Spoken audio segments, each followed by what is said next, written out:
Halo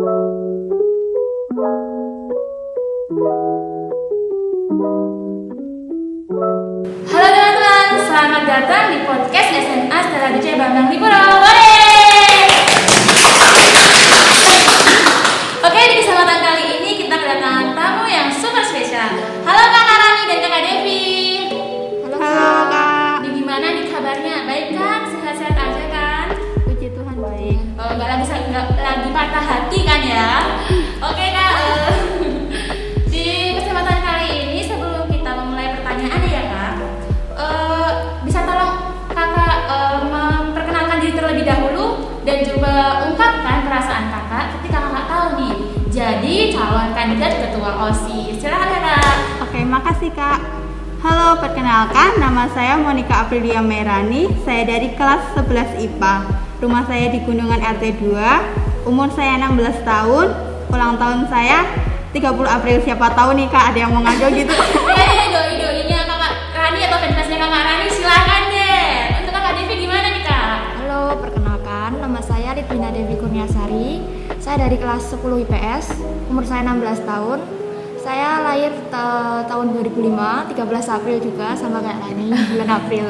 Oke, terus nih Kak ya, untuk ungkapan perasaan Kakak tadi gimana ketika Kakak tahu menjadi calon kandidat ketua OSIS itu gimana Kak?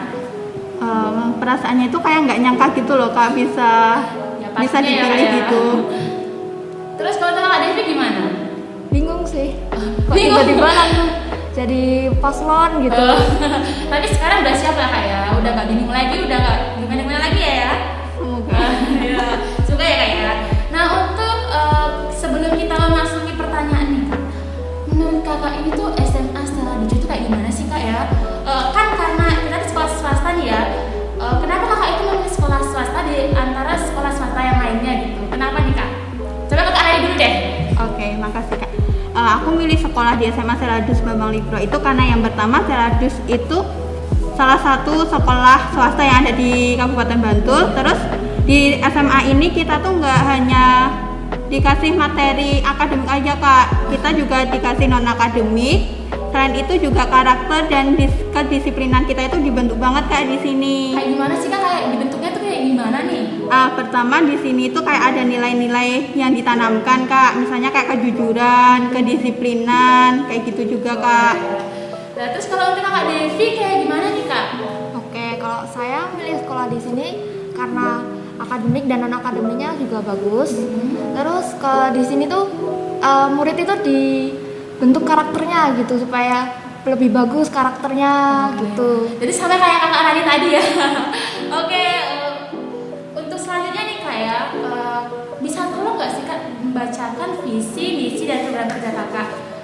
Karena ya Kak, pasti Kakak ini sudah menyiapkan visi, misi dan program kerja setelah Kakak itu tahu bahwa Kakak sebagai calon kandidat ketua OSIS. Oke, silakan dibacakan Kak.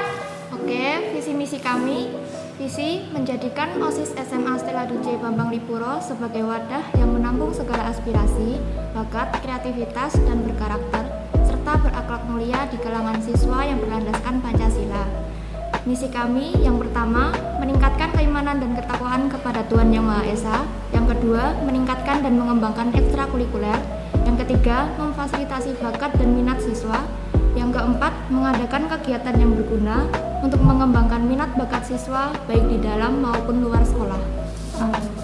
Sedangkan proker kami yaitu mengadakan kegiatan ziarah dan rekreasi, mengadakan kegiatan wajib kunjung museum, mengadakan forum belajar, mengadakan kegiatan rohani sesuai dengan kalender liturgi, menambah ekstrakurikuler yang belum ada seperti tari, teater, dan ilmu bela diri, mengadakan kegiatan antar sekolah untuk mempererat persaudaraan, mengadakan webinar dengan narasumber para alumni dan tokoh inspiratif, mengadakan kelas meeting, mengadakan Jumat bersih dan sehat, yang terakhir mengadakan acara kegiatan pameran hasil karya siswa. Wah, sepertinya visi misi dan program kerjanya itu sudah ditetapkan secara matang nih Kak.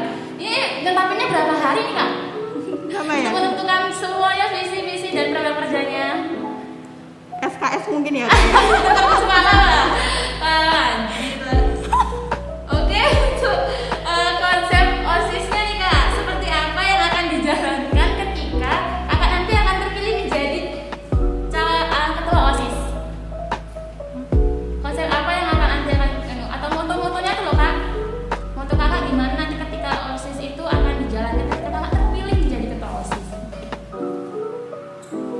Kalau yang pastinya kita itu moto yang pertama itu kita udah dikasih tanggung jawab ya kita ngejalaninnya itu sesuai amanah, sesuai penuh tanggung jawab gitu. Terus kita juga OSIS itu kan sebagai kayak menampung segala argumen atau pendapatnya para siswa, jadinya kita sebaik mungkin itu kayak kita jadi perantara antara siswa guru, siswa sama sekolah gitu Kak. Oh gitu. Berarti ini itu ya Kak ya. Kakak itu menjadi sarana siswa untuk menyampaikan pesan kepada guru-guru gitu ya Kak maksudnya ya. Oke Kak, kita masuk ke pertanyaan nih. Tadi di program kerja Kakak itu kan kebanyakan ya Kak, rata-rata lah bahkan dikatakan bahwa Kakak semuanya itu berada di luar sekolah nih Kak, kebanyakan. Nah, cara Kakak untuk itu kan pasti membutuhkan biaya banyak Kak. Nah, cara Kakak untuk mendapatkan biaya tambahan gimana? Karena kalau dari sekolah terus tuh duitnya bisa bangkrut Kak sekolahnya. Makanya gimana caranya nih Kak? Terus kalau misalnya untuk mencari sponsor nih Kakak terpilih misalnya Kakak itu mencari sponsor. Nah, sponsornya itu siapa nih Kak? Oke, mungkin pertama buat proposal, terus nanti diajukan ke yayasan atau donatur-donatur lain gitu. Terus kalau mencari sponsor itu ya nanti tergantung juga mau sponsor yang gimana. Terus misalnya Kak ya, semisal aja yayasan nggak mau biayain, terus ya atau gereja nggak mau biayain atau yang lainnya nggak mau biayain, terus kalau disuruh mencari yang lainnya Kakak mau gimana? Oke Kak, kan kita kayak ada gimana ya, kita siswa-siswi SMA Stella Bambang Lipuro itu punya banyak prestasi gitu ya Kak ya. Yang pertama nanti kita bisa kayak ngadain kegiatan, kita kayak jual pernak-pernik atau apa gitu Kak, kita ngumpulin sedikit-sedikit. Terus juga nanti setiap kalau kita adain acara itu pasti ada yang namanya sampah kan Kak. Nah kita bisa jualin sampah itu dan uangnya nanti bisa kita masukin ke anggaran gitu Kak. Berarti sampah diolah ya Kak untuk menghasilkan uang atau cuan.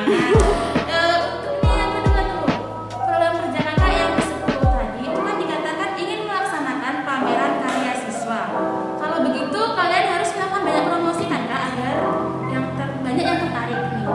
Cara Kakak untuk mempromosikannya itu gimana sih Kak?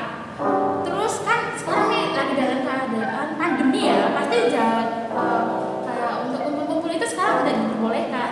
Nah, apakah Kakak mempunyai rencana cadangan untuk membuat acara secara online? Ada sih Kak. Gimana Kak? Mungkin nanti ada diadakannya itu secara online. Jadi hasil karya siswanya ditampilkan tuh secara online kalau misalnya nanti di blog atau di Zoom gitu. Terus ya berarti ini berarti dari Kakak mempromosikannya lewat itu berarti ya medsos ya. Berarti Kakak menggunakan media sosial sebagai sarana promosi. Oh gitu. Terus ya Kak, untuk usaha Kakak, karena kan tadi nih kayak program kerja Kakak itu sepertinya ya cukup lumayan banyak lah ya Kak ya. Nah, usaha Kakak untuk mewujudkan program kerja Kakak itu gimana? Kalau cara kita mewujudkan proker itu ya kayak kita kayak nanti kalau kita misalnya ya kita masuk ke OSIS itu kayak kita dibagi ke bidang-bidangnya masing-masing.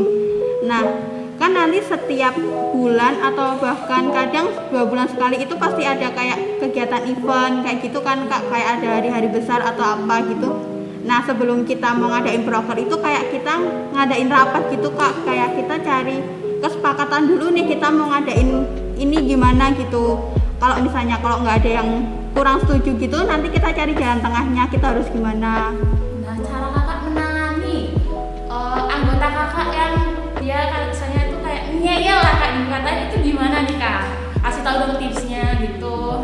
Oke, kalau yang misalnya kita nanganin orang yang ngeyel itu tadi ya Kak, kita tuh nggak boleh dengan cara yang misalnya ngomongnya keras atau kasar kayak gitu enggak, tapi kita kayak kasih kebalikannya, kita kasih secara halus, kita ngasih taunya tuh pelan-pelan, kayak kita kasih masukan pelan-pelan biar mereka itu tuh paham bener. Soalnya itu biasanya kalau orang ngeyel itu mereka itu nggak paham, tetapi kayak mereka itu kayak mungkin mereka kayak nggak paham, terus mereka kayak nggak gimana ya, kayak nggak tertarik itu kan. Nah terus kita ya kasih argumen itu tadi. Berarti kita harus ngomongnya itu pelan-pelan lah kayak buat orang yang nggak kayak gitu, biar mereka ngerti gimana kita ini buat kerjasama lah ya intinya. Oke Kak, untuk pertanyaan terakhir nih ya. Astaga, udah terakhir aja nih Kak, cepet banget ya. Oke nih Kak, program kerja tadi kan ada yang mengadakan acara pameran hasil karya siswa yang kemungkinan nih kan minatnya hanya kecil ya Kak. Nah, bagaimana cara agar acara tersebut itu diminati oleh teman-teman kita nih? Karena ya pasti ya hanya sedikit lah Kak yang mau lihat karya-karya kayak gitu. Nah, Kakak gimana sih Kak caranya itu? Oke, mungkin juga dari ekstrakurikulernya, kalau ada yang siswa yang punya bakat, terus dia kayak malu atau nggak pede dengan karyanya, yaitu kita bicarakan aja kenapa kok nggak mau gitu.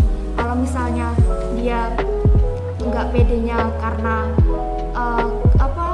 nggak yakin gitu, ya kita yakinkan kalau kamu punya bakat itu ya harus dikembangkan gitu. Berarti intinya jangan insecure ya Kak ya. Berarti kita itu harus membantu siswa itu untuk mendorong siswa itu untuk menunjukkan bakatnya biar kita jangan insecure lah ya. Oke nih Kak, sebelum kita penutupan acara kali ini tuh, berikan nih Kak sepatah atau dua kata untuk mempromosikan diri Kakak agar teman-teman itu memilih Kakak sebagai ketua OSIS. Kan kita belum tahu ya Kak, yang entah nanti yang jadi kita atau pasangan lain, tetapi prinsip kita siapapun yang jadi dan dimanapun nanti hasilnya,